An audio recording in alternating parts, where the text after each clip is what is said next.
Hello and welcome to the University of Southern Queensland. My name is Spencer Howson, and as a part of Research Week 2017, you're about to watch and perhaps join in a discussion about localism in the media. Firstly, let's acknowledge the traditional owners of the land on which we gather today, their elders past, present and emerging. They were the first storytellers, the first local media, if you like, around here. So welcome to you if you are a present or emerging elder watching this. May you keep telling those stories. Now a question for everyone here and you watching via the live stream. Do you still want locally produced radio, television and newspapers in this globally connected world? Over the next hour or so, you'll be asked to consider how Facebook and video on demand have changed your consumption of local media. What about live internet radio from around the world? The fact that you can move from Auckland to live here in Springfield, but keep listening to your local Auckland radio station. What does all this mean for local media? But also, what does it mean for local communities? Let's meet the panel. Dr. Ashley Jones is a senior lecturer in broadcast media here at USQ. He has spent years researching the history of one particular local radio station and its relationship with the community as it made changes to its location and programming. That station was 4IP. Ashley, welcome. Thank you, Spencer. Shane O'Brien is General Manager of the current Ipswich community station, River 949. Shane, welcome. Spencer. On my right, Sally Young is News Director at 7 Queensland. She is responsible for all the local regional news bulletins seen on Channel 7 in Toowoomba and up the coast. Welcome. Thanks for having me. And Lou Bromley is one of ABC Radio Brisbane's army of community correspondents. She's wearing the shirt today. Listeners volunteer their time to report the hyper-local. So Lou's patch is around Oxley and Corinda. No news breaks around Oxley and Corinda without Lou knowing about it. Welcome, Lou Bromley. We have a live audience here at the University of Southern Queensland, Springfield, and welcome to you as well, wherever you might be watching, or you might be listening, you might be driving, and you might have, of course, turned the screen away from you. You might be out on a walk and listening to this. So wherever you are, welcome to this discussion, and let's all give ourselves a big round of applause to start things off. Ashley, I want to first of all come to you for some definitions. What do we mean by local and localism? Well, local in terms of this discussion and for the research was very much around the geographically defined local. So it is about the geographically defined space that we live in, and then also the local in the sense that it becomes the place where we belong. So it's that point of connectedness. It's the area where we've probably certainly grown up, or that we have moved to and started to build some relationships. So it's that connectedness and all of that kind of lovely texture that happens within our lives. And it's more than just information from a media point of view. It's more than information, isn't it? It's more than just what's on and local news and even information about local businesses. It's more than that. It's deeper than that. I have tried to think of a way to describe it, Spencer, and the best one I've come up with is, and I was annoying my sister-in-law who's in craft, and I needed to know all these details, and I think it's a lovely kind of visual to work with, which is about weaving. And when a community is being established, there's threads that are laid down to give the foundation for this thing. And part of that is radio. Certainly would be newspapers and television too for the purpose of this discussion. But when those fibres are laid down, the rest of all that's happening in the community start to get woven into it. And it becomes such a beautiful texture that it becomes, in a sense, invisible.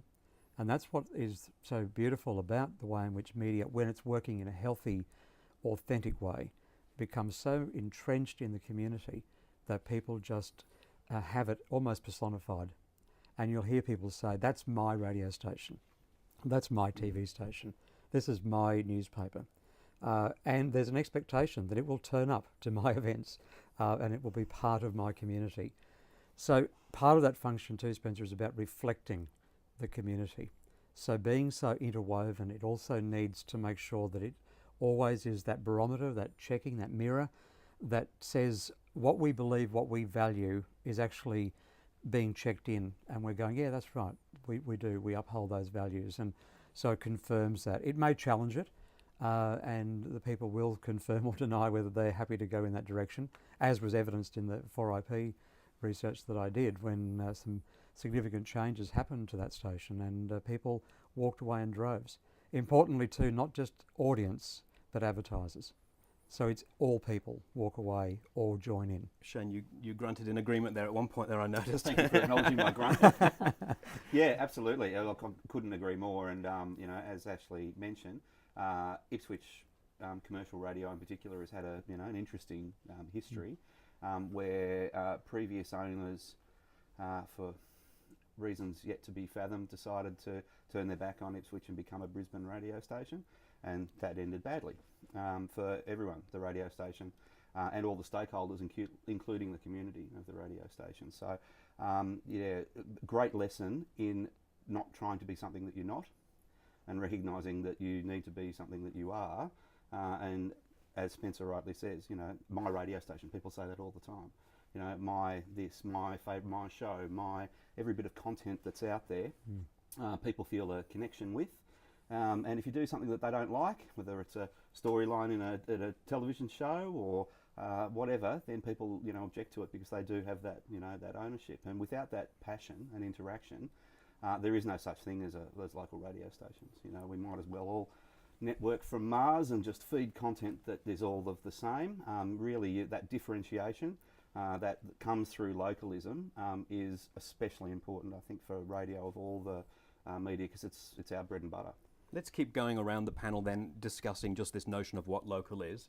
Sally, for you look after, as I mentioned, this network of television news bulletins which emanate from the Sunshine Coast but provide local news to a number of communities. Yes, we've got 7 markets, all the way up to Cairns and then across to Toowoomba. Toowoomba was a fairly recent addition, and as we very quickly hit the ground running there and got a bit of an eye on what's happening in the Toowoomba area. But they're all little satellite areas up and down the coast, specifically the coast. We don't go too far inland, but 2 or 3 journos and crews in each market, and we look at the local stories of the day. Quite often they're stories that might affect Brisbane as well, but we will have a local angle on it, and we'll be there first to see what's happening and do the story for that day. If it's a big enough story, for instance, a cyclone or something, then Metro will come in as well, but we're the soldiers on the ground straight up. And regardless of whether Metro comes up, we will do stories locally in each of those areas. And we know that people really want to have local stories, because if we decide to throw a traveller story in, which is a story that might affect all the markets, quite a few people get upset that we are not actually concentrating on their specific area, that we dare to introduce a story that might still have interest, but doesn't actually affect their particular area. So it's an interesting dynamic, and we certainly get a lot of very instant response. Well, that shows a value being put on local by the audience, which we'll come back to. Yeah. But you have those reporters in those towns and cities so that they are at the events, they're at the races exactly right. and school fetes, they go there, they get involved. I mean, they live in the community as well, they're not just reporting on it, so there's an expectation they know people, and of course with contacts you have to, but they are also living alongside those people. They're not flying in or driving in from Brisbane. They know what's going on there, and that's very important for us. Lou, what about you in terms of the definition of local and localism, as someone who reports very, very local news, I guess? It's very hyper-local, zooming in on what we like to call as O-Town, Oxley, and then Oxley Heights, also known as Corinda, the most livable suburb in Brisbane. But we do postcode 4075, which covers 4 suburbs as well, so I'll extend the borders sometimes. But it's interesting to see how we relate to this suburb around us. And the big story that I thought really showed me what localism is, it's like, what's the state government going to do with Oxley Secondary College? And it's been surplus to their needs now since December 2000. But there are still so many former students who still live and now are grandparents of people in Oxley. And the community, the fervour that was around, what are they going to do to our school that I walk my dog through, that I go and look at birds in, that I know very well. That's where I played basketball when I was 17. And then we talk about this ownership, it's my station. The Community Correspondent program revealed to me, my suburb is mine. And they all have a vested interest. And it was such a big shock for poor old Economic Development Queensland, who ran the community forums. They had a packed out community hall, and we were all packing in there. It's like sardines to get in. we even ignored all the instructions for some of the activities that we had to do, but capturing some of the stories that were there that night about how people had 30 to 40 years of ties with a school site that hadn't had a student in 17 years at that time. So that was a big indication to me that it's a bit like the weaving of that, like a rug, like something threads interwoven. It showed to me how people are relating to the land, the buildings, and there's memories that are invisible in all of that. And capturing that as an instance in time is so powerful. Absolutely, and it's one of the things that I think where localism is so embedded, that was what really hit me for the research, was that it became that thing where it was so hard to get my hands around it. And it was those times when you pace outside going, I can see it, I can smell it, but I can't get my hands around it. Yes. And that's then when it became very obvious that it was actually this thing that was much more than we've already all heard, around social capital and cultural capital and so on. But there was something more about this. And so that's when I developed that whole concept around saying, let's not give this a definition because we'll strangle it and completely suffocate what localism is. What I wanted to do within that space was to just give it some indicators so that, ultimately I could come, hint, hint, to Seven or to River or to any of the regional stations, but all jokes aside, but you could come in and look at and do some measures because that's what these localism indicators are. And it's around the familiarity, the liveness and all of those points of connectedness. They do cross over, but there are very definite indicators around the sense of that ownership. And so it's true that the community will still function without localism being present, but it's very poor. It's a very weak community and it will disconnect very easily. So, and that's when people become silent. And that's another really significant challenge that we have. Just because people have a radio station in their town or a television station or whatever it may be, that there can be often an assumption that we're doing it right and the people are connected to it. But unless we check in and make sure that it actually is working, and we dare to ask the question, not we're doing so fantastically, how do we do it better, but actually are we doing okay? How are we doing? What else could we do to serve you? When we dare to ask those tough questions, we'll get those answers, and boy, do you get the answers, as Sally, you've indicated, people will come back, and for you, Shane, too, you get those responses, but it's when you ask the questions, people will come, or otherwise they'll be silent, and then they'll start to make some other choices. Yes. And I know we're going to discuss a few of those. Well, I remember in Cairns, a particular radio station up there was taking a feed from Sydney for a particular show, so the people of Cairns were delighted to a Sydney ferry report. And that obviously sparks a fair bit of contact to the radio station concerned with, and it's a bit like in theatre where you're blowing that fourth wall, like localism and popularism don't necessarily equate, great when they do, but you can certainly have a very popular content that isn't necessarily local, but then when you lift that curtain and you blow that sham that suddenly your programming may be coming from somewhere else, the reaction to that is very palpable, and you would find that absolutely, Well, that's why we have a half-hour local news before the Brisbane news was actually an hour long as well, but we can't go for an hour and a half, so we take the first half of Brisbane's news, but very specifically we start with the local news because that's what people want. They're very tied to our weather man Livio and our presenter Rob. They feel they own them as well, which is marvellous. But we would never think of starting with Brisbane's news and then tacking us on at the end. It's just not the way that we do it. I wonder whether you can be too local sometimes, because from reading your fantastic PhD thesis, Ashley, a couple of times, 4IP at one point was so local that it had a show called Calbar Calling. That's right, absolutely. Which is, it was like the precursor 60 years earlier than Community Correspondent in a way, but the station wasn't doing particularly well ratings-wise at that point. It was so local. That's right. It was very local, but in its context, that was 1935 through to 1960s, and radio itself had gone through all of its challenges around the licensing, where government was trying to make money out of it, and you pay a licence fee. Some stations were not allowed to do anything more than be running on the smell of an oily rag. a bit like the ABC, and in fact it was. That's what the ABC came from. And then the other side then was the commercial, so you could take some advertising and also get a few shekels from the government. It all found its own level. But even the names of the station. So, you know, if you're in Rocky, it's 4RO, Ipswich 4IP, etc. So it always took the name of the town, typically. There were exceptions where they were named after the founder of the station, but that was pretty rare, like 4GR. And don't ask me who that was because I can't remember right off the top of my head. 4BH as well was yes, named so after that was Brisbane, Brisbane. after Yes, the owner, wasn't it? yes, it was. And you got me stuck on Yes, that one again. but Sorry, anyway. yes, But but if that's you're, okay. if you're watching and Yes, you know who that's these right. Yes, people are, tell we're us. talking about. But certainly Sam? that was it. Yeah. Anyway. But and there were the big names, you know, around Chapel and those kind of people that were companies that owned a lot of the outlets. But we'd come from theatre, Yes. and so it moved over into that, and it was the same as what television did. It took the theatre and all that was going on in radio and tried to interpret that visually, which it did a great job. And radio said, well, hang on, we need to become very portable.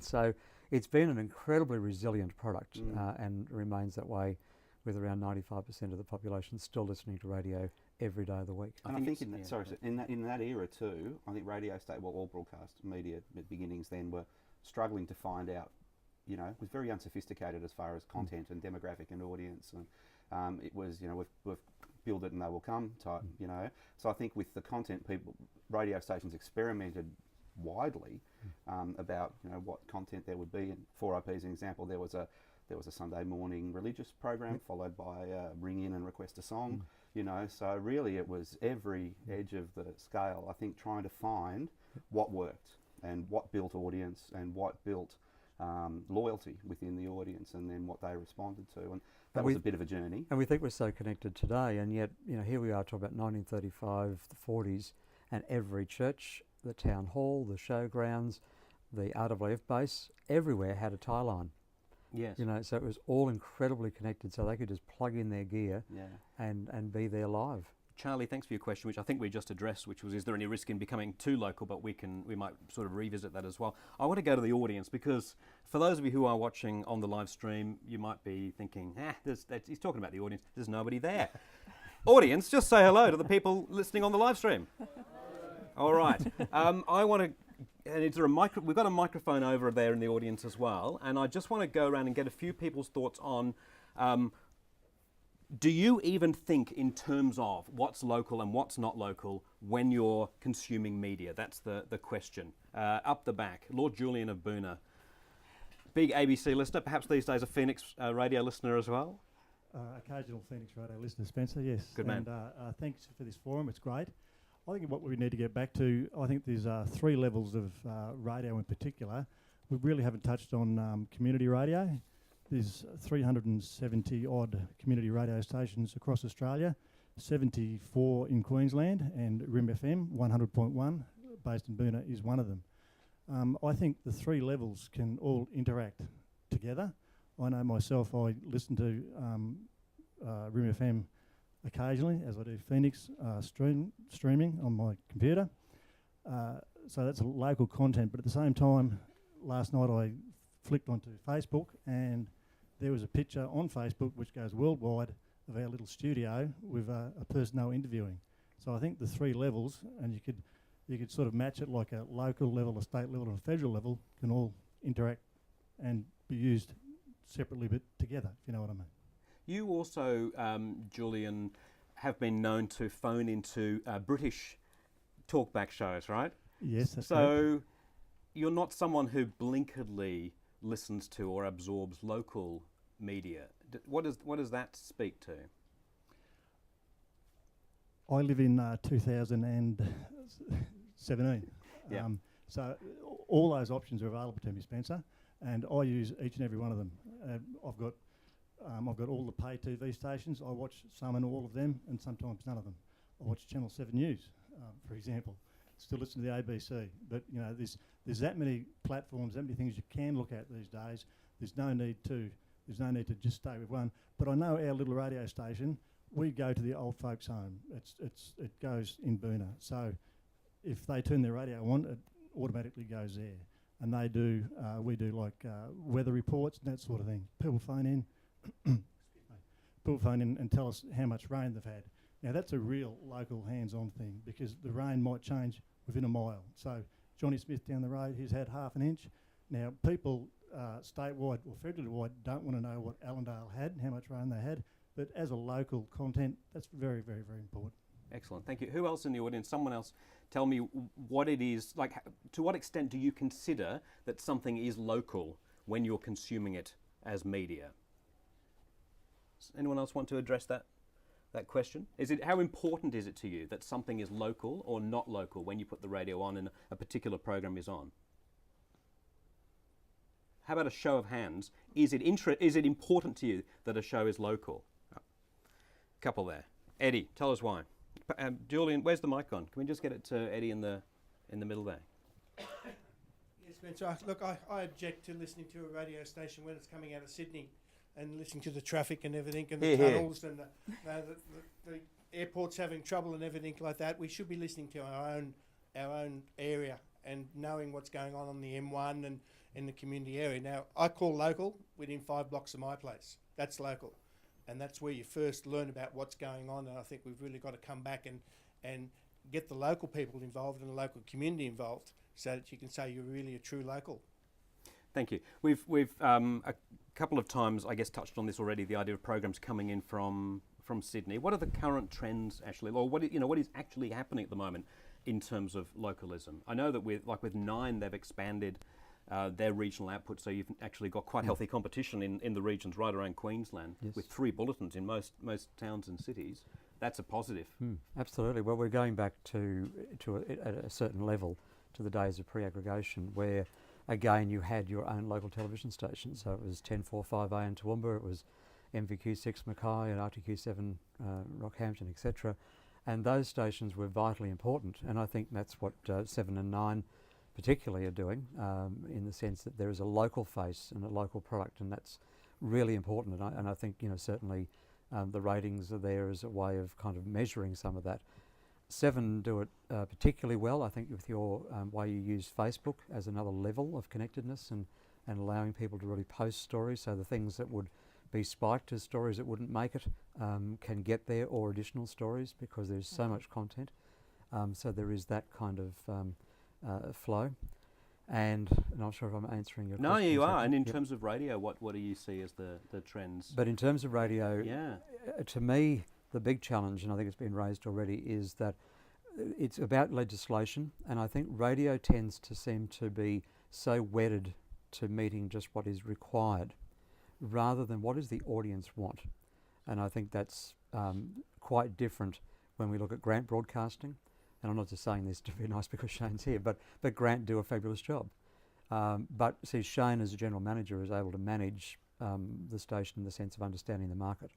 I think it's a conscious decision too of some of the bigger national radio networks that have made possibly a financial decision over a content decision, which companies do, yes, and have decided that, look, okay, we could have, if a big national radio company has got 200 radio stations, we could have 200 drive announcers, or we could have one and pipe that in from Melbourne. And as long as they're popular, then maybe popular and local is a bit of like that, there comes a point where the audience will go, yeah, no, that's, and something like the gentleman said before, where you're getting traffic on the harbour bridge is pretty bad, that will instantly throw people into now I'm having an adverse reaction to this show that I like, simply because now I'm aware that it's coming from somewhere else. There was a great example, Spencer, a couple of months ago, not 5 minutes from here, big accident on the Springfield Greenbank Arterial Road. We were in daylight saving at the time, and so there's local content. There's what I need to know right now to make decisions about my daily life, local, weather, traffic, news, that sort of stuff. And then there's connection to a community, local.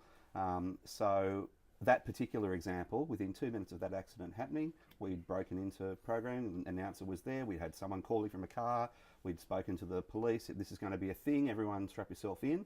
An hour and a half later, because of daylight saving and the feed from every other commercial radio station in southeast Queensland comes from Sydney or Melbourne, River's the only local drive show left in southeast Queensland. So it was an hour and a half before that information got to those listeners because of the nature of their content feed. Now, is that doing disservice to the local community? We would argue yes. It does. really shows itself up on weekends, actually, doesn't it? If you Yeah. if you hit a traffic snarl somewhere on the weekend, you know that your options are very limited in terms of where you're going to be able to get Yes. decent information. And look, certainly the beautiful interweb has helped with that. And so Doesn't you help can if get you're driving. Doesn't help if you're No. driving, exactly. So before you go, once you're on the road, really we like to think, we've got a very captive audience in radio once people are on the road, because even though we've got lots of places where we could get content from, most people still use radio in their car because of that connection. They sort of want to know what's down the road ahead of them. But yeah, so there's that that local connection that is I need that information to make decisions about my day and the people that are going to affect me and my day. There's also localism. 4CA in Cairns during Cyclone Yassi had 1.2 million live streaming listeners from Europe, most of them, because they'd been on a holiday to Cairns, they were interested in Cairns, they saw that there was something happening in Cairns, so they tuned into that local radio station by the technology that they could, because they felt a connection. And we'll get back to that, because that works both ways. That also does. means that people in Ipswich can listen to a radio station from overseas. So you've touched there, Shane, on at one point there about the commercial realities of being local. How local can you afford to be? Because that has to be a consideration. And for IP, but also River, when it started, did position itself as a Brisbane station, and then has really pulled back to be And not suffered about for Ipswich. its sins, I would argue. Where it for whatever aspirational reason, decided it wanted to be a Brisbane radio station. It wasn't a Brisbane radio station. It was never going to be a Brisbane radio station. So how small a geographical area can you afford to say is our patch? Well, that's interesting for us because we have a huge broadcast area. You can hear River from the New South Wales border, Coolangatta, up to Toowoomba, Kilcoy, Esk, out to about an hour this side of Warwick, up to Nambour, as far as, if you're in the car particularly. So we think of our coverage area as we're lots of locals. Now, obviously, we're going to have some information, advertisers or event information or what's going on that might be for Toowoomba. But we don't see that as excluding people who live in the Lockyer Valley or Somerset or Ipswich, because who wouldn't like to take a lovely 40-minute drive up the range and spend a day in Toowoomba doing something? But you wouldn't take advertising money from a Nambour business, which was No. at the northern end, because No. that wouldn't sound right on the Ipswich station, surely. Well, having said that too, our River 949 has got the most successful live streaming radio station in the Grant Broadcasters group. We're number one in the group as far as live stream stations go. About 800,000 minutes of content got streamed since we've been speaking here today, so it's a massive online audience. So advertisers that have more of a broader geographical local sense can be successful on that. If they've got a global business or a statewide business, then certainly that's something that people can access. And local advertising has become interesting since the brick and mortar shop has made way to the other shop. People can advertise a business that isn't necessarily brick and mortar located locally, but is still of interest to local people. And the Amazon experiment is going to be fascinating for all of our media outlets except for the ABC, which obviously you can't buy a commercial on. But that's going to be fascinating how they do that challenge to win market share and customers when they're the least local business, arguably, Yes. that you could possibly have. Yes. So it does sound to me like there's a temptation to go beyond Ipswich for you, a commercial temptation. No, we are absolutely from and for and of the Ipswich community, and never will, over my dead body, be anything but that again. And I think that, as I said before, particularly for radio, if you're not part of your community, if you're not bread and butter part of your community and not paying lip service to it, actually meaning it and living it every day, then you just can't be successful. We employ local journalists, we've got a local newsroom, all our announcers are local. Everything that we do, except for one night show, comes out of that studio at North Ipswich every day of the week. And Doc, Spencer, yes, go. importantly to say too that when I was doing the research, the bottom line to the financials for Grant versus Southern Cross Austereo was very, and this came from the directors of the company, there was very little difference, comparing apples with apples, not trying to, make them metro to regional, but when they pull that all apart, they were both equally financially successful. One is daring to be bold enough to keep warm bodies in a studio and be local and live, and the other is taking an option that I would argue is a easier way out because you can do it at a cost-effective way. And our industry has always been built on being not risk-averse, but you have to be willing to attempt to stretch yourself a little bit further, but always knowing your audience. And historically, that's how the industry has always been so strong. Don asks, how does local television differ from local radio? And so, Sally, I guess the same question that I put to Shane about how local can you afford to be.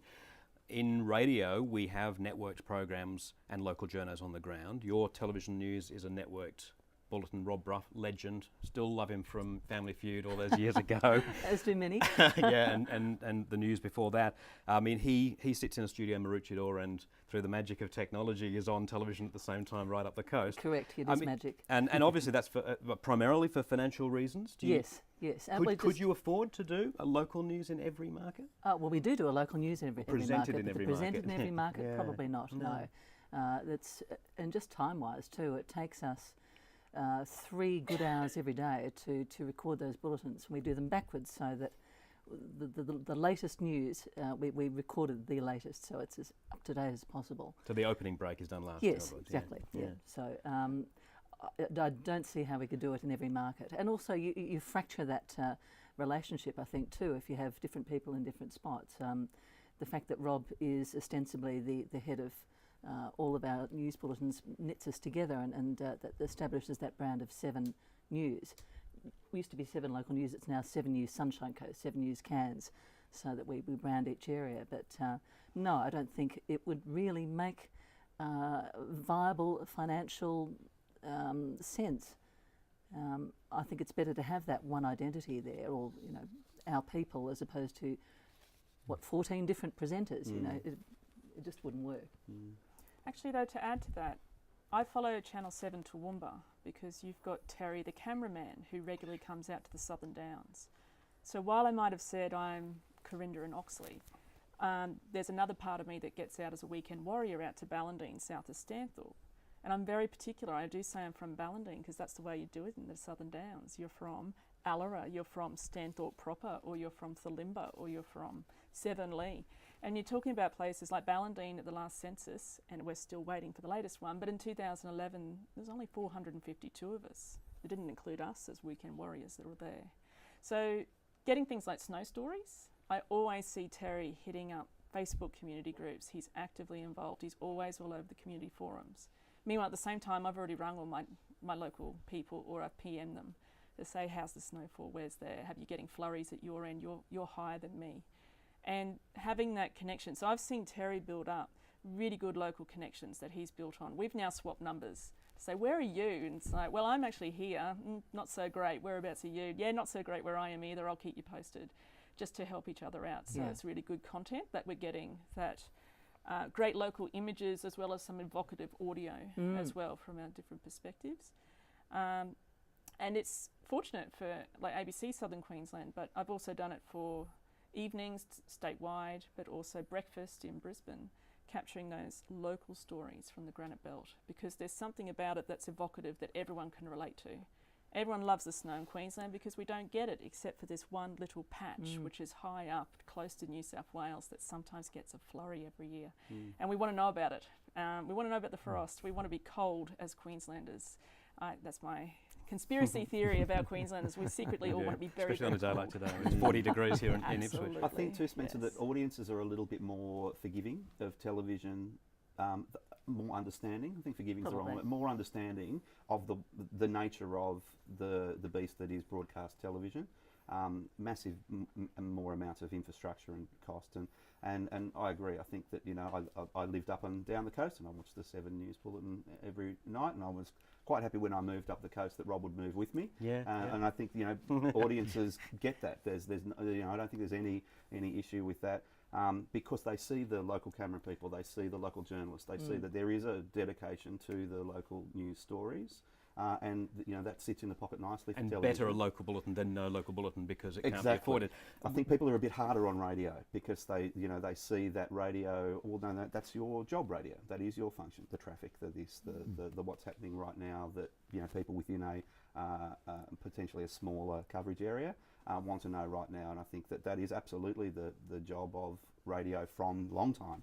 I don't think things like that have changed. People still have a higher expectation of being, you know, being where we are. Some of the words that we went to the market last year and just, you know, tell us good, bad, ugly. We want to know, you know, what are we doing well? What aren't we doing well? What do you like? And that was a fascinating exercise. I encourage any business to ask their customers what they think their business is. It's different to what the people who run the business think it is. So it was a great exercise. And we were looking more for word map type stuff that came back from that. And if we weren't getting local, up-to-date news, traffic, community, those sort of words coming back, then we would have been worried, because it does form a big part of what we do. I'm going to come back to the audience in a second. Audience, putting you on notice, I'm going to ask you about quality versus local, so I want you to think about that. If there's a choice between local or a better quality show, which would you pick? Ashley, I'm going to ask you this, I don't put Sally on the spot, but you might want to comment on it. Ashley, do you think that all of these commercial television news bulletins can survive long term? Absolutely, because it is reflecting the local community, and because it is so valued by the local market, that I see it as an ongoing process. I think there's probably a greater challenge in the midst of that. I do think that there's probably a room for, and it might be on one of the sub-channels as they're referred to, but like a 7-2 or a 7-mate, carrying a local chat program, a morning show. But again, it might be the same kind of mix. It might be representing all of Queensland, but content coming in from that kind of space, because that finance is still sitting out there. The people who used to spend the $70 or $100 per 30-second spot are still out there. It's the nationals who are paying the bigger dollars. Although, you know, we see the local ads that are being inserted, and it gives another expression for advertising. And that is all a part. See, one of the big things too, Spencer, is that there's a number of articles that have been published just recently that's challenging globalisation and the local economy. And one of the big trends that are happening is that it's recognising that there's a local market, because it only takes the fuel prices to go through the roof internationally, and all of a sudden our trade prices aren't so flash anymore. And we look around and go, well, where's all those industries we used to have? We were only talking before we went on air about you know, the 5 and 6 million carrots being potentially put back in the ground because we've had a great season, and because there's some export that's gone wrong. And yet, you know, we have capacity to consume and to manufacture a lot of stuff within our own backyard, and it's around us thinking more creatively about how we actually look at the local space. If you think about cafes, more and more of them are doing cakes that are like mum or grandma made. All those things are not accidents. They're all... There's a pushback against... Yep, there are. They are globalisation. signs of saying, I want something that smells, feels like and looks like something that I can trust in a world that is ever changing. When 9/11 happened and all the other major acts of terrorism have occurred, there's plenty of articles have been written around the massive trends that have occurred, where people then went from spending money on travel to investing in renovations at home, putting in the barbie, the pool, and thinking about how do I connect with my family and friends. And it caused people to want to relate a lot more at that kind of level. Now we've found a new level of how we feel comfortable, but certainly, you know, travel is very careful. People are going to the Scandinavian region and bypassing London at the moment. You know, people will make those decisions. And I think sometimes the media has treated people like they're fools. And I know, you know, we have some politicians in the audience, and every day there's a need to get the message out. And, you know, we've got a new seat that's formed in this area. You know, what is that seat? And Ipswich is in a very unique situation, not necessarily positive unique, but it's a unique one, being so close to Brisbane. And it will take, in my view, and I'll throw this one out there, but when 7 or 9 think about streaming a local news service, there's probably a bit of a rip out of the main bulletin and getting some of the local stories and providing a stream in here, that will endear that network even more. The brands are here in the market, but they're token. And I think the networks would own that it's putting down your footprint at the moment. But when that actually happens, and we start to see, because the Queensland Times, as the local newspaper, is doing a fantastic job, in my view, in grappling with an online delivery. And it's a massive job. And there's nothing easy about it. And I certainly don't think that for a moment that's an easy challenge to deal with. But they're hiring now videographers rather than photographers. But that's a change, and it's a change that we have to grapple with. But it can never be at the sake of not recognising your local audience. So the challenge you're putting out there really is for Ipswich to be treated. So 7 has bulletins in Toowoomba and Cairns and Townsville and Mackay. Well, it's a big Could there be a challenge. 7?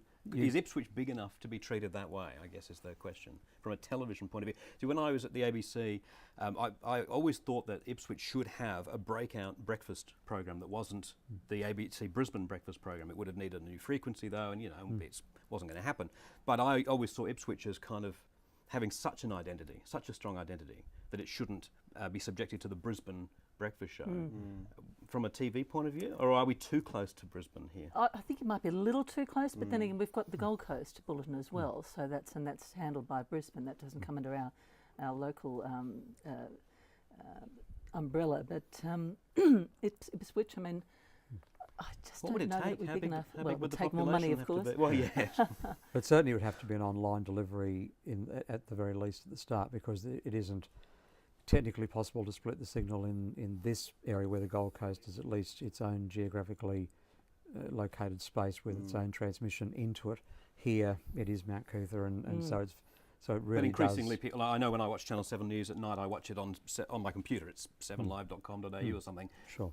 I don't know when I last watched Channel 7 off the stick from Mount Cootha, so Yeah. you could definitely split it that way easily. Yes, these so days. an online option may be one, but it's a new challenge. I mean, it's a new way of thinking, but it's just because it hasn't been done means it can't. Well, exactly right. I Can't mean, be done. we've opened up markets, Toowoomba and Rockhampton were ignored for a long time, and then they sort of started and they fitted seamlessly into our method up and down the coast. So I don't see why there couldn't be enough news in Ipswich for sure. But again, it's just a logistics and financial thing. I'm sure we could find space in this building for the studio if you. No doubt. Probably bigger than our studio. We'll talk later, Sally. And I think that some of the sins of the past from 4IP as well fell into that trap simply because Ipswich is so much closer to Brisbane. Like look at Geelong and Wollongong as so near examples.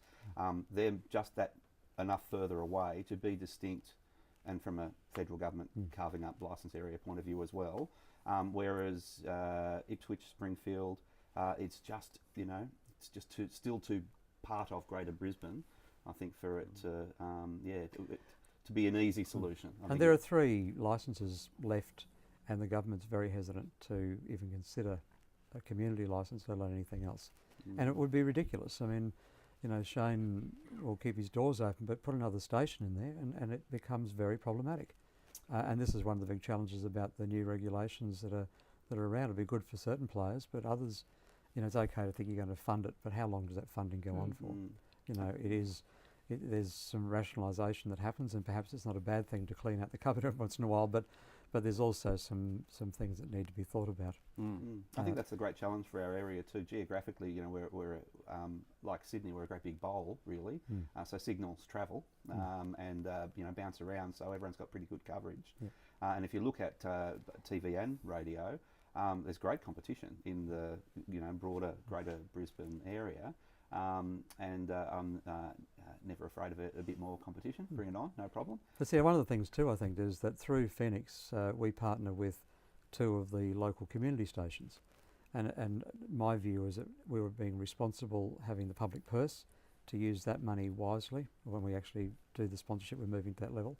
But that's a morning show, and we can do that. Well, Shane, in your environment, you don't have that time capacity to give the 5 and 7 minute interviews, but you can certainly cover it. But one of the things that I think gets so caught up in it. We're all each other's throats. But what I look at is that if I cover that story and Shane gives it a couple of minutes on air and I can give it 5 or 7 minutes on air, but 7 News picks it up as well, what a great thing for the story. You know, it's not... And then the community. The community Exactly, itself. and I was thinking before, world's biggest swimming lesson is Yes. probably a great example of that, which is coming up soon. Yep. And you know, obviously, you're very involved in that with the lagoon and, Yes. and stakeholders here. But obviously, you know, that's a great community initiative. It's a great story. It's terrific interest to our listeners. Yep. So of course we're going to, you know, get behind that as much as we possibly can. Yes. To be able to, you know, give that as much air as possible. And I think 7 and 9 both here, you know, do that as well. I know both of the 7 and 9 and 10 metro stations are very focused on this corridor, Springfield sort of out to the west.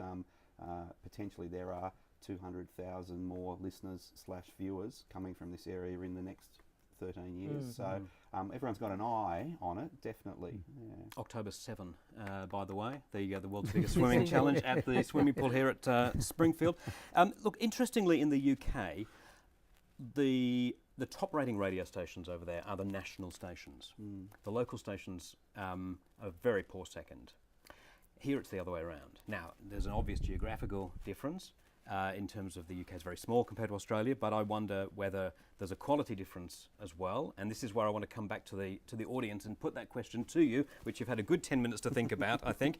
I want someone to not make me look silly and just have everyone with their hands down. I want someone to tell me whether, if you have 2 radio shows, one's quality and one's local, which one are you going to pick? Who's going to tackle that? Well, Spencer, it's Alex. Alex, yes. I wasn't really going to talk about that, but seeing as you've asked, I will. I think quality is an important component of all mainstream media in its survival against digital. So I think quality needs to be a major consideration, and I don't think any of the networks in television or indeed many of the radio stations commercially are really looking at quality, particularly in their news product. So I think it depends on how strong the community of interest is, and that's what the definition of local is community of interest. And if the community of interest is greater than the competing quality, then the community of interest will win.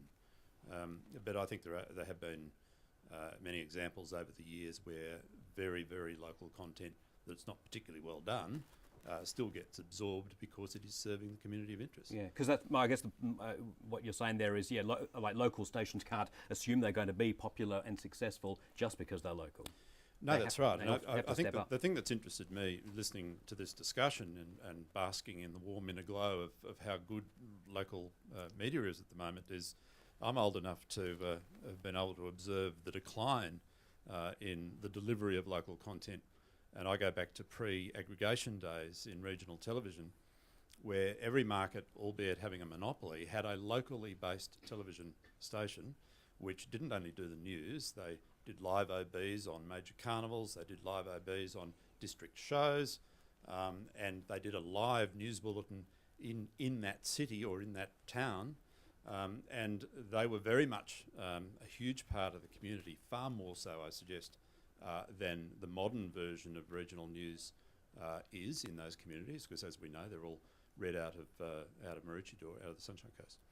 So I think there's been a real decline in the standard of localism or the service of localism from television. There's been an even bigger decline in the service of localism from radio, particularly commercial radio, where a lot of local news now is packaged on the Gold Coast or somewhere like that, and the local reporter doesn't indeed go to anything locally.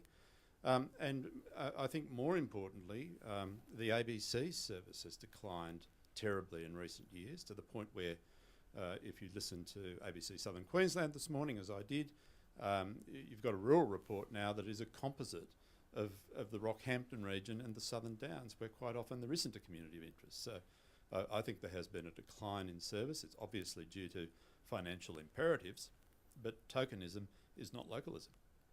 And did you get to the point you originally were wanting to make? Because I didn't notice you had the mic in your hand already, so because I couldn't quite see. So well, yes, I did. Yeah, I mean, my cool. observation is the decline in service. right. I mean, listening to what Sally says, the seven network regional operation is the best of them. There's no doubt about that.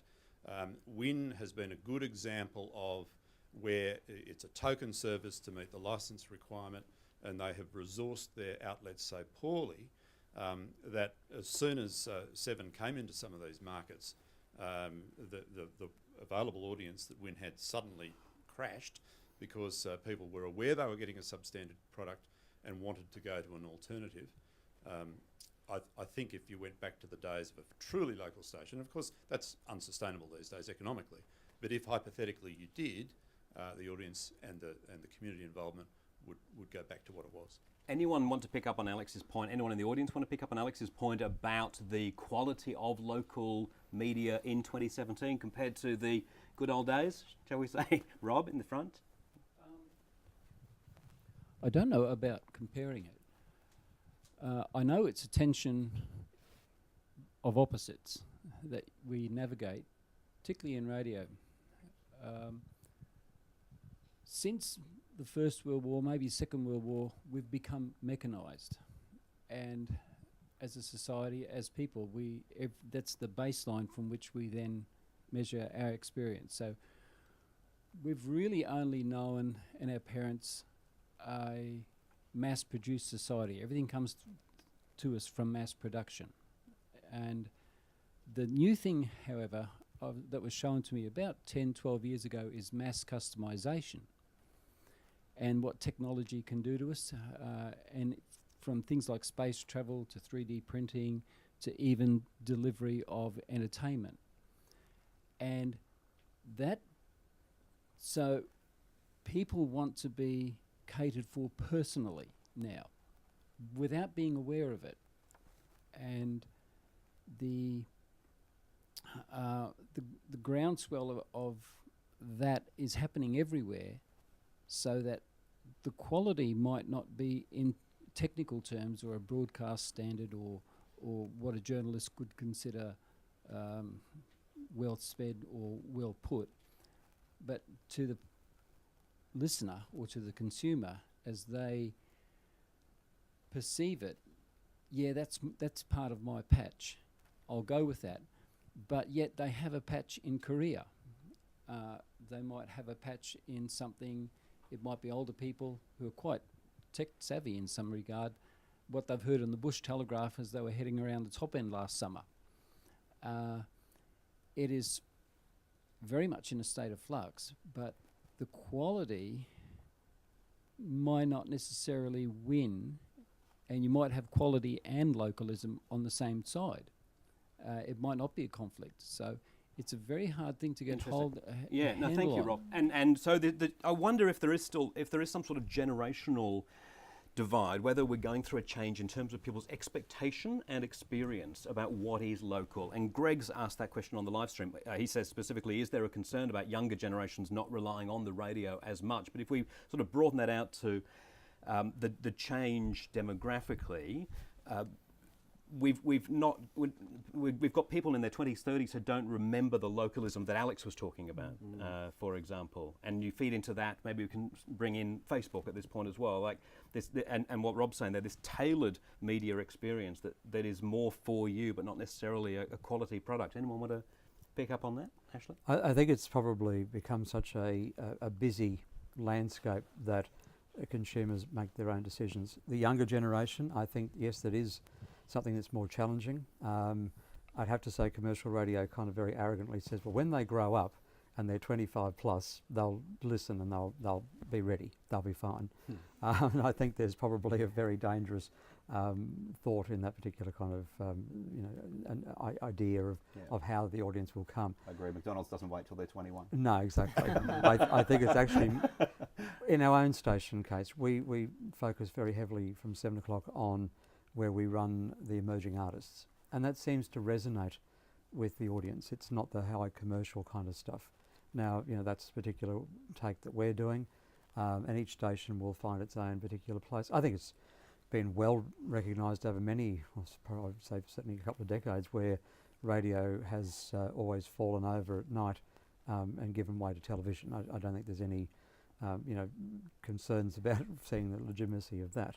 But there's always going to be an audience, and younger people can do a range of things simultaneously. So they will have music blaring while they're doing their study. But is Facebook their new local, I guess, is the Yeah, look, question? to that degree it is. But then interestingly enough, I think there's been a move away from, revealing all through Facebook by a large population to just checking out what are you up to. You still get really, like Lou, in your patch of southwest Brisbane, there would be a Facebook group called 4075 or whatever the postcode is, where people share local info. Yes. People who used to ring talkback would no longer ring talkback to get something off their because they can do it truly locally, can't they, with people who know the street and the pothole that they're talking about. Oh, and then you're tagging people as well, who you know will know. So I often, if something's happening, especially floods or there's something happening in our local area, people now just tag me because they know Lou's the community correspondent. If she doesn't know, then she'll know who does. And that's what I like to leverage off this role and say, no, have no idea, but I'm going to tag Patrice, I'm going to tag Kylie and all these other super locals who are so well connected. And I just draw people in and say, have a chat. So does the mainstream media still have to go really local then if social media is going to be the new local? Well, we go local on social media. I mean, if something happens, it's a lot quicker to put it on social than to get the studio ready for us to break live, for instance, because so many other people have to come into that equation and, we've got to get programming to give us 20 seconds, whereas we can just type up what's happening. A road closure or an amber alert or a bushfire, something like that. It's immediate, and it gets immediate response. So that's Do you think basically but are traditional mainstream media going to be needed to? I see why mainstream traditional media have started adding social to the output. Yeah. But do you actually need to be the ones doing it going forward? I do think we do. I really do. I think, and a lot of what social does, it pushes towards that more traditional evening bulletin, which is still, I think, important. And I really can't see it dropping off that much. I mean, I know the landscape is entirely different now, but we've embraced that to a great extent and are using it to push towards the 6 p.m. news and just to keep people updated as well. As you said earlier, actually, stories that may not actually make it for the news, we can pop it online and it still has that resonance there. And the thing about too, and what you're saying, Sally, is that it comes back to the same stuff we're talking about. There's a ritual, there's a practice that's been put in place, and young people know mum and dad watched 7 News or 9 Doesn't mean News they're or going ABC. to, though. No, they may no, exactly though, Spencer. But what they do is inherently it's built into them a sense of trust that that's where news comes from. Then the chatter around false news pushes people back over to the more traditional trusted services. Keeping in mind too that there's only 13.5 million Australians who have internet access to their homes, but 17.5 have Facebook. And remembering there's only 24.4 million in Australia. I think that's the That's challenge a massive number of for people. all of us. It's maintaining relevance, and I think doomsayers from long time. I remember when this thing called the VCR came in. That was it. That was the end of live movies. Death of movies. Death of movies. Well, who won that battle? So I think that people forecast the doom of traditional content to their peril. But that content's got to remain relevant, and it's got to be in a format now, particularly where people want it.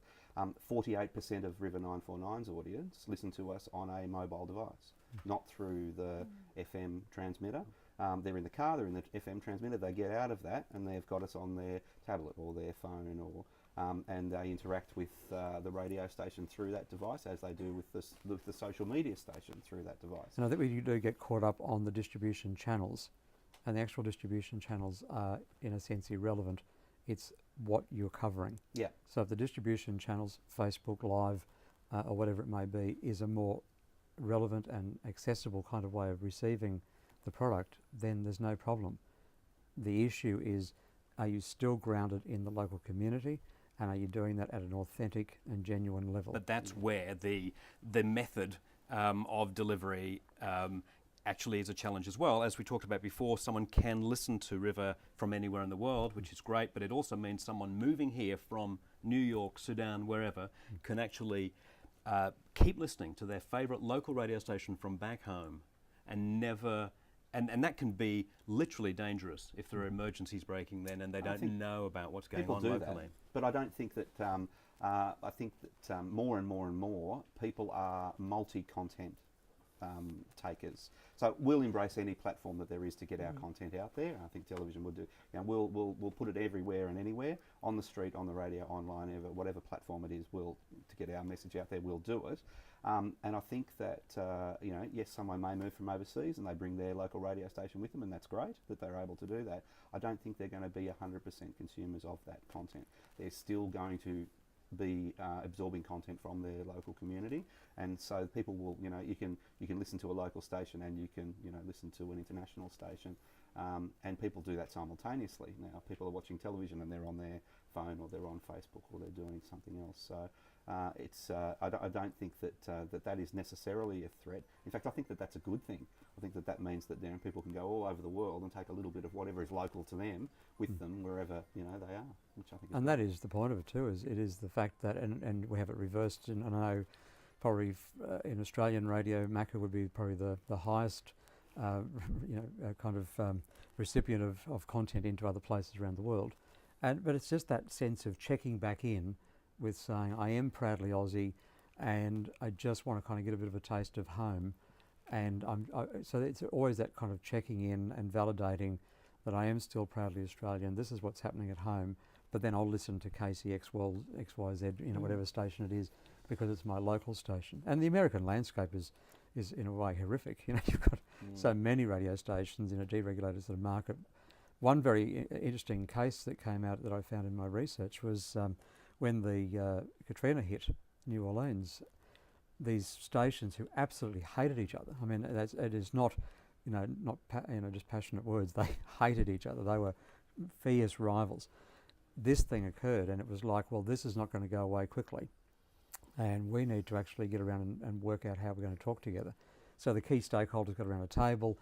Very reluctantly, these managers got around the table. But sooner enough, after several months of this practice, when it was all said and done, they didn't know how they'd go back to what they used to. You mean they shared? In yes, other words, they shared content. Yeah, and I know that when I was at the ABC, there were a couple of occasions where we did that, and I remember it sounded weird. You'd be giving a frequency out and saying, if you're listening on 4HI, I'm from. Yes, this is an ABC program, and this is why. And it was always that was great. It gives me goosebumps thinking about it now that two sectors would come together like. But I know when we had the floods, the radio stations. I won't name the community to cause any issues, but there was one particular fairly large community heavily impacted by the flood. The network station did exactly what Shane said before. Token throwaway lines. I think that's what Alex was getting at before. It was pretending to be local, but it wasn't really. The other station faithfully just chipped away, as I know you did through the flood too at River. Yeah. And it's a big cost. People are there for hours. I know I've done it in my career, and you're there for hours and you keep each other awake and you get through it, but you know you're doing it for the audience. At the end of it, what was very telling was that advertisers approached the station and said, do you know what, you did such a brilliant job during that time. We want to support you. We are taking our money away from that. And it cut that deeply that it got into their hearts. They realised, hang on, this is my community and this actually matters. And it's places like Springfield that have emerged out of just tree-lined big lumps of land that are now communities that are growing and developing. And I look around and say, where is the media? We might have, a network station positioned here. We're here. River is over it. Queensland Times is over it. But how do you actually begin to assimilate with a burgeoning community like this one? And Facebook, you only have to have an event at Rebel Domain, the large parkland here, and 5,000 people will come out from a Facebook post from the local market people. It's a different kind of culture, certainly, but I think it's probably now getting to a critical mass where media needs to really think about how does it actually continue to support. And I guess I want to be very careful and very clear that it's not this or that, it's this and that. We're in a wonderful situation where we can have all these devices, but we've got to make sense of. And that's what I think people are doing very nicely themselves. And we've talked a bit about where Ipswich's place is, in the landscape, but Springfield's even more specific, isn't it? It's I live in Indooroopilly in Brisbane. It's a 20-minute drive here. Yes. And so many people look from Springfield here to Brisbane. It's very much, there is that sense, isn't there, of old and new Ipswich, which is something that that you must, I suppose, Shane. Well, and was showcased in the last mayoral by-election. Exactly. Absolutely, Yeah. there is a river run through it. Absolutely, in the Ipswich local government area, and there has always been a bit of an east-west divide in Ipswich. I think that's the great challenge, and he sees that himself of the new mayor in being able to unite, Ipswich. It's not an us or them, as Ashley rightly says. It's an us and us. And being able to do that. Well, we've got very, very local now, which is cool. I want to go back to the audience finally, because each person who came here today came for a reason, and I'm sure that some of you have something that you are dying to say at this point, or came here wanting to say. If not, I'll put this question in your head based on something Alex said, which was, all nice, warm and fuzzy, talking about local media. But does any of you have anything to say about the quality of local media and what local media is not doing that local media could do? Up the back there. I think touching on social media and how that is worked, I know if anything breaks and I see something happening, I jump on Facebook now and search, the topic and click on video, and then you can click on live. So the other day, Channel 7 was out at Jim Boomba, and I jumped on. They were out there, with a live feed. So I think connecting, and I think everyone can look at how they can connect more to the community through social media as well, including the news networks. Great, thank you. Any other comments while you have the chance, while you're here, while we're on live stream? Alex. Look, I think I've been observing this for a while, as you know, and watching the evolution of online, and particularly watching young people, the way they consume news now online. I don't know anyone younger than 21 who chooses to watch the TV news bulletin, or who even, God forbid, reads the Courier Mail. But they do go straight to the source, like the Washington Post or the New York Times, and they consume their international news, and they're consuming information on the basis of digesting it themselves and forming their own views. I think what mainstream media generally has to be very careful about, and local media particularly, and by local I mean metro local as well, is making the reporter the centrepiece of what they're doing, because the consumer, particularly young consumers, don't want to have somebody tell them what the story means to them, or have gratuitous closing editorial lines in their story. They want the information. And I would be fascinated to produce a news bulletin that's totally cinema verite these days, with no reporter involvement at all, maybe just a reader throwing to the package, which is all about the talent, and no reporter. It'd be fascinating to see how that would go. But I think they need to be very careful. We can't dictate what the story is anymore, because people can now make up their own mind. Australian Story almost is what you're Exactly. talking about then. They've been doing that for 20 years, haven't they? Sort of. Yes, in the front over here. My name's Craig. Perhaps more so than an opinion, some personal feedback about how I consume news and information. Great. For me, my habit every night is to consume basically all of the information I do from my phone, starting with a global news channel that's app-based. I'll watch that for about half an hour, and then transfer to Facebook and literally search Springfield. So flick through some channels, often USQ and other different Springfield channels that have up to 20,000 people following them. And we'll kind of leave it at that. So go from global right through to very specific. But interestingly, when I go down to the Gold Coast and visit my mother-in-law down there with my family, and we sit down at night and watch the local news, I feel exponentially more engaged by the fact that they're talking about the Gold Coast than when I would be sitting in Ipswich looking at the Brisbane greater area news. Wow, that's a really So while I interesting wouldn't comment. habitually do it on my couch, when I go down there and I see the beach we were at today or the fireworks happening at New Year's Eve, I'm engaged enough that I would continue to do that. Oh, So I that's a suppose- vote for an Ipswich Bulletin, Sally. Yeah, Indeed. from that perspective, yeah. Great, thank you. Anyone else while you have the chance? In the front, yeah. Yes. On a similar note as well, just to reflect on how I consume news, I'm a student here at USQ and I'm doing both science and journalism, and I would like to go in as a science journalist. I will follow a story from usually the ABC, their science area, or I listen to 4ZZZ every week. They have a science program on Wednesdays. And then I'll actually go online and I'll try and find that local newspaper and see if they've covered it and see how that's affecting their area. And I often, like here in Queensland and up in the north with the space industry trying to butt it in Queensland and the rest of Australia. I think I'm getting off on a bit of a tangent at the moment, but That's right. yeah. How do you think the local media goes with science reporting then?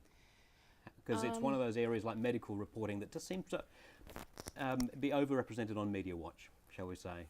The lack of perhaps rigour with reporting of science. Yes, I find it very difficult to actually find thorough reporting on science. I find that I often try and go back to the source as much as possible, but I find it very disappointing when I go online that a lot of it's degenerated into clickbait. And I find that that's a lot of how I actually find a lot of the leads, and then I find these local papers where that came from, and then I get a full story from that. Cool. Any other final comments before I go around the panel one last time? Yes.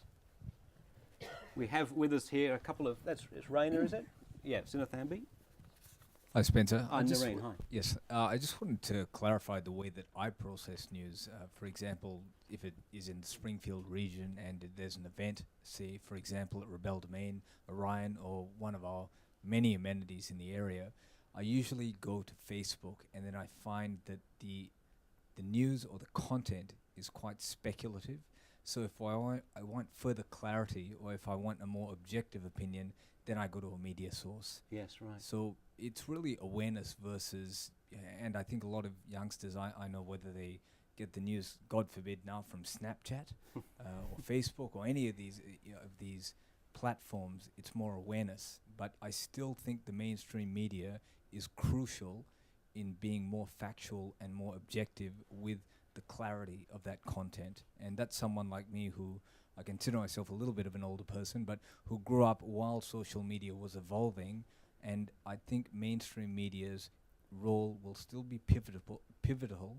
They need to adapt and evolve and pivot the way to the younger generation so that they're not solely focused on YouTube and Facebook, and they think that all these articles and this content is the 100% facts. Because as recently as yesterday, I saw an article which a lot of, say, residents and locals would consider factual, and it's just not the case. Right, but well, that's fake news, isn't it? But because they don't know any better, or they choose to believe that then falls to the scrutiny of becoming fact. So that's where media, I think, really has an ongoing role and in many ways a responsibility. Thank you. And we can't get well, actually you made the point, don't get too tied up on one of you, maybe Sally was, saying it about what the method is, because, I mean, ABC is on Snapchat these days, ABC is on YouTube and what have you, but certainly those are media that anyone can post to, and that's where you do get the hashtag fake news. I think we had a collective heart attack of news by Snapchat, if that's the future. I know, I can't work it out. I'm too old to take on something new like Snapchat. All right, final thoughts from the panel then. We'll start with Shane and we'll end with Dr. Jones, whose PhD thesis, of course, is the reason that we're here today during Research Week discussing this. I guess thoughts, if nothing else, on just the future prospects, the challenges for local media. And such a good read it was too, Ashley. Thank you, Shane. I didn't read it twice like you, Spencer. But thank you for acknowledging that. I guess I'd just like to fit on a bit of an example of how localism is important to River, certainly. So today, for those that aren't blessed by physically living in this area, very hot day today in where we are broadcasting from. We knew on Tuesday afternoon that today was going to be an absolute scorcher. Sitting around a table in the office as we do on Tuesday, a program director came up with a great idea. It's going to be stinking hot on Thursday, let's get out of the office. So we decided, okay, what does that mean? He said, well, I mean, like literally we get out of the studio, we broadcast from somewhere that isn't here. River's off to the beach. So within 24 hours, we had got the OB truck organised. As we speak, we're broadcasting from Orion Lagoon. inviting everyone to come down. We've organised free ice creams. Get out of the heat, get down to the Orion Lagoon, have a bit of fun. Nice. How long's that till? Till 3 o'clock. I'm there. Today. Right. So We're definitely wrapping up very soon. River's Okay. organised a post-broadcast pool party. Nice. For all, you're all Everyone's invited. invited. But just a great example of, hey, this is happening in our local community. This is going to affect people. It's, September's hottest day on record for Ipswich. What can we do that in a fun, relevant manner, other than saying, oh, it's really hot today? Okay, well, how can we demonstrate that and maybe do something that is a good community citizen to be able to get out and bring that story to the people that live in our area, engage with them, on a one-on-one level, and help alleviate some of the burden of that as well. So I think that is the future for the local content, particularly radio stations that embrace that. We talked a lot about lip service, not being lip service local. You can say as much as you like, but people believe actions. So I think that's how media outlets will be judged. Well, are you really local, or do you just say that you're local? Yeah. Or does someone from Melbourne say that you're local? Even worse. So. I thought you were going to say that you're all broadcasting from Bali or somewhere like that, and then I was ready to say, nice excuse for a junket. I'm just hearing from the volcano. Sally? I think that we will always have a local voice, and I think it's always going to be important, even just taking from your point actually about that global fatigue that we have of disasters that happen over there. More and more I think people want to connect and stay connected to their community, and I don't think that's going to go away. And as long as I have a job and I get up and go to work every day, that's what I'll be striving for in all of our markets, just to be across what's happening in that patch unashamedly. And invite people to respond to us immediately on Facebook or locally, whatever they want to do. But I think you always need to be across where you are and where you live, and not pay lip service to people there, and make sure that they know that we do care and we live with you, and this is our community as well. And I just don't see that going away. In fact, you live on the Sunshine Coast. You gave up the beach today to come to Ipswich, which is I 40 did. degrees. I did. I might be going to that pool party. I've got spare bikinis for everyone. Oh, hello. Lou? I think the challenge with local voices, like the local voice I strive to be, is finding those stories that people really engage with. And if I'm zooming in on a 100-year hall at Ballindine, for example, and we covered their big 100th birthday, that went all over Queensland, that story, because people in their little bit of Queensland can readily identify with their hall and what it means to them. Or even if you are in Oxley, you can identify with the Senior Citizens Hall up the road, or our we've got a CWA hall in Oxley, or the Bowls Club, which is pretty much 90% of their members are also the members of the Oxley Progress Association, who's going to turn 100 next year. So there's a way that I can connect with other communities, and I think true localism, or great localism, is inviting people from the outside to say, come on in, we're going to nuance here. There's nuances here, there's something rich, and I want you to be able to go beyond your ears here with radio. I want you to leave with a taste. I want you to leave with the texture of what that place was like. So that's what I'm trying to bring into it. It's like, how many more senses can I evoke with being there talking to the locals and being there with the stories? And I'm very lucky, and like why I'm wearing the t-shirt. I leverage off the brand of the ABC to tell my stories. It's awesome, really. And that's where I think we've got an advantage. With mainstream media like 7, people are going to readily identify with those brands. And also with River, 94.9, that's another brand about that's our local people telling our local stories. So where the challenge, I think, is, like, we've been hinting at how much growth is going to be in this corridor, and I've been watching this actually for 20 years. When I first came out of uni, my first job here was in Ipswich, in very much a sandstone type institution, very much that sort of divide we were talking about here in Ipswich. There are those who live in the 1800 something houses, and I was living in working in a 1800 building at the time, and got to see a great insight into that. And we saw the growth of the Springfield corridor, and this is where the growth's going to be with people, and they want to know something about where they are. And if people don't, when I say people, if the brands don't identify that we've got to give them some stories about their local patch over their back fence around the corner from them, that's where people like me are going to swoop in, and the ABC will, I'm going to say profit, but they'll gain from that. They'll gain listeners from that. Or there's going to be people who will curate their own stories and they'll become trusted voices and they'll become their own brand. And how to create some sort of breakthrough through all the noise to say, hey, you can get those backyard stories with me that the others are ignoring. That's the trick. So there's challenges for everyone there. I like what you said about finding the universal in local stories as well, as a way of making your local stories travel further. Absolutely. Which is not always the key, but it can be a nice spin-off as well. Yep. Dr. Jones, I our had host here today, really. I had the privilege of working through the media at times when we did significant transitions in radio, going from turntables to CDs and that kind of stuff, in newspapers going from the dummy designs and the compositors type stuff to the more digital space, and now being able to email off my stories each week, and it's a very typical kind of thing. In television, it wasn't that old, but chroma key was in, and we thought we were very clever. And they were certainly 1-inch machines, and I've transitioned right through to full HD. And I've watched a lot of it. I've lived in this community. I've grown up in this community. I love it, but not blindly. I've seen all of its faults, all of its shortcomings. I came to a very sticky place when I was doing the thesis. And I remember having a conversation with my supervisor saying, I'm at a place where I'm going to have to name some things, and it's very challenging. And that naming was that Ipswich got to a place where it had the traditionalists and it had the aspirationals, or they were the labels I gave the two camps that were there. The traditionalists were trying to keep something that was finished alive, and they just resigned themselves to saying, that rubbish, I don't want to know about it, I'll just sit in my corner and be quiet.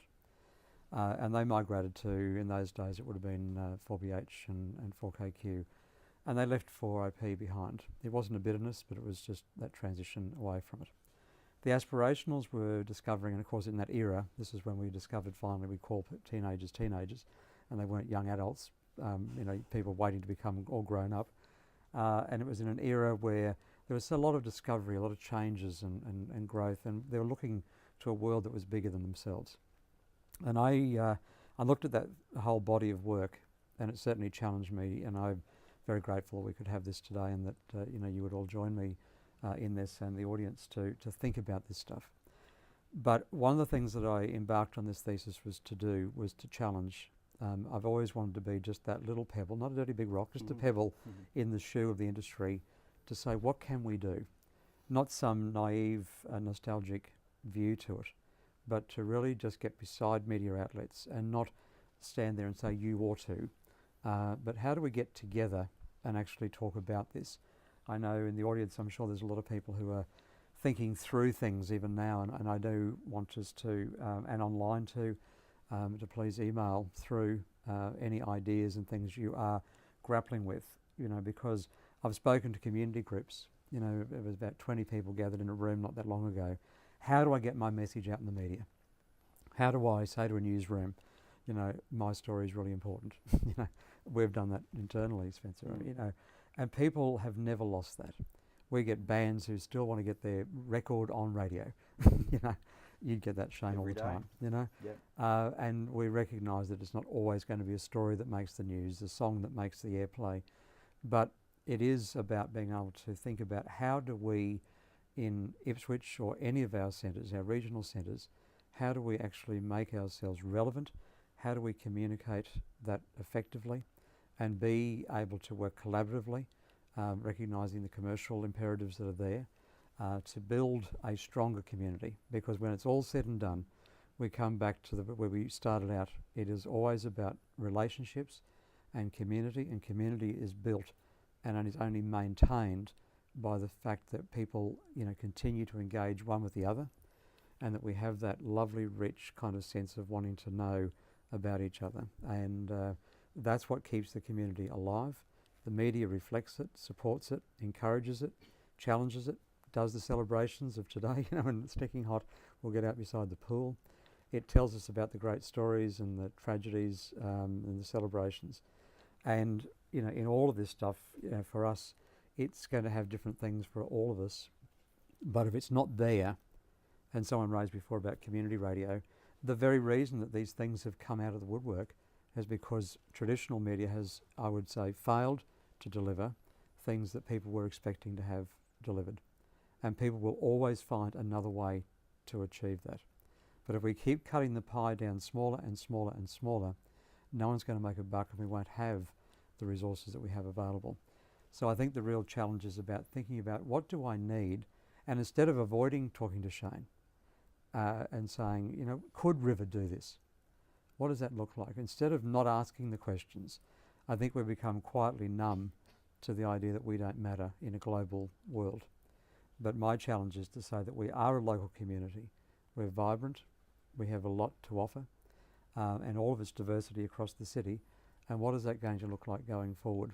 And how do we make a difference? And they can't just be noble speeches. I want from today, as a conclusion, Spencer, to say to you, I would really like to think that if people have got other things you'd like to discuss or to work through, I'm very keen for us to look at what next. How do we actually continue these kind of conversations? Because if we don't take, and I think it's part of the university's responsibility, to continue these conversations, to continue to look at what is it that actually makes a healthy community. We did it out of this very studio on the election night, and we need to go into detail, but we know it's been a tumultuous period of time. But 16,000 page hits through the Queensland Times indicates that that was important. But, you know, may well be that, you know, we should have been saying to Shane, do you want a line split of this thing and take highlights? You know, like thinking it through. Seven may well have taken the split of it. Just because it's university doesn't mean that we don't do it well. I think we punch well above our weight. But it's the kind of stuff where if we thought about how do we do that, because this was important to the city, important to its future, important to its growth and development, and these are things that we need to think about. I know, not putting anyone on the spot here, but you know the storytelling that we've just had around our poetry feast and doing through the library network, you know, stories. There's so many important stories in this community, so many wonderful things that are being done, and everyone needs to be heard. And that's the very reason the thesis was titled as it was. How do you value, esteem, and give voice to people? And what does that look like? And I hope we'll have an ongoing conversation, but I thank you for hosting this, Spencer, and to everyone for being part of the panel and to our audience. Thank you, Ashley. Everyone gets a free copy of the PhD thesis on the way out. I'll give you the link. I'll send you a link. All right. Well, I bought mine. We're going to wrap things up. By the way, election night, I know that Graham Cairns, the River newsreader, was monitoring our coverage at his place, recording the audio, and it did make it into the news bulletins the next morning. So next time, anyway. We have that conversation and we do the split. Absolutely, that would work beautifully. We don't want it too soon, though, David, do we? Oh, no, we don't. There's a division election coming up That's soon, right. very soon. The signs are everywhere. Okay, well, we're going to wrap up here. Thank you to those of you who've been watching on the live stream, whether you've been watching live, and to those of you who've added comments and questions, thank you. Perhaps you've been watching back later. Who knows for how many years people are watching this and go, wow, that was an amazing discussion back in 2017 that they had. Thank you to our panellists, Shane from River 949, Sally from Channel 7, who's come all the way from Maroochydore, really appreciate it, at a very busy time of day for you, because you're normally actually putting together television news bulletins, so we really do appreciate break it. today. Thank you. Lou as well, Lou Bromley and Dr. Ashley Jones. And I also just want to acknowledge and thank all the students. This is actually semester break, and the students who are producing the program today, staffing the cameras and in the control room as well. So thank you to the students for doing that instead of being at the pool party, the beach party. But that's where we're all going now. So thank you very much for watching. Thank you, ladies and gentlemen, for coming along and being in our audience today at the University of Southern Queensland Springfield campus. And we will see you next time. Thank you very much. Thank you. Round of applause. Everyone. Thank you for coming.